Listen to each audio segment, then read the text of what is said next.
કલ્પૂસ home ટેસ્ટમાં તમારું સ્વાગત છે। આજે આપણે બનાવીશું ભરેલા પરવળનું શાક। તેના માટે મેં 200 ગ્રામ પરવળ લઈ લીધા છે। પરવળને મેં સરસ એવા ધોઈને કોરા કરી લીધા છે અને પછી આપણે તેને ઉપરથી થોડા છોલી લઈશું। ઉપર જે પતલી આપણી જે પરવળની છાલ આવે તેને આપણે થોડી છોલી લઈશું। તમારે વધારે છોલવા હોય તો તમે છોલી શકો છો, પણ વધારે છોલવાથી પરવળ એકદમ ઢીલા થઈ જશે અને ભરેલા પરવળ ખાવાની મજા નહીં આવે।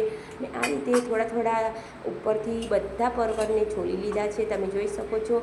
અને પરવળ આપણા છોલાઈ જાય પછી આપણે એક મસાલો બનાવીશું। તેના માટે મેં 2 લીલા મરચાં, એક આદુનો ટુકડો અને 10થી 15 લસણની કળી લઈ લીધી છે।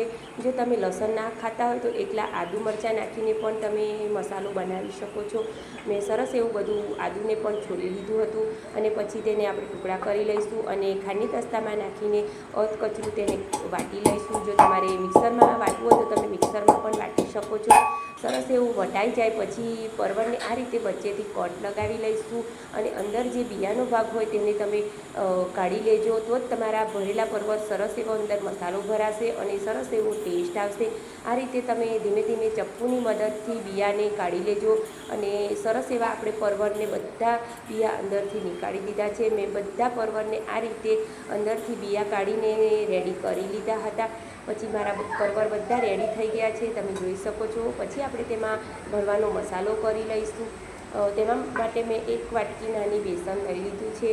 બેસનમાં આપણે પછી સિમ્પલ એવા ઘરના મસાલા કરીશું। મસાલામાં આપણે જે આદુ મરચાં અને લસણને ખાંડીને રાખ્યું હતું તે નાખી દઈશું। થોડી એવી હળદર નાખી દઈશું, નાની ચમચી લાલ મરચું પાવડર નાખી દઈશું, નાની ચમચી ધાણા જીરું પાવડર નાખી દઈશું, 1 મોટી ચમચી આપણે દળેલી ખાંડ નાખી દઈશું। જો તમને ખાંડ ન ખાવતી હોય તો તમે ખાંડ સ્કીપ પણ કરી શકો છો અને સ્વાદ પ્રમાણે મીઠું નાખી દઈશું। પણ હું લીંબુ અને ખાંડ બંનેનો ઉપયોગ કરીને સરસ એવો ખાટો મીઠો મસાલો બનાવીને રેડી કરીશ। થોડી એવી હિંગ નાખી દઈશું અને અડધા લીંબુનો રસ નીચોવી દઈશું।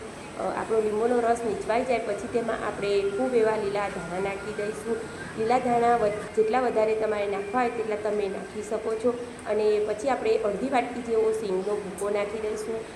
તમારે શેકેલી સિંગનો ભૂકો નાખવો હોય તો તે પણ તમે નાખી શકો છો, પણ મેં કાચી જ સિંગને વાટી લીધી છે તે નાખી દઈશું અને પહેલાં તેને સરસ એવું બધું હાથની મદદથી મિક્સ કરી લઈશું અને પછી થોડું એવું આપણે 1 થી 2 ચમચી જેવું તેલ પાડી લઈશું અને મસાલાને સરસ એવું મિક્સ કરી લઈશું।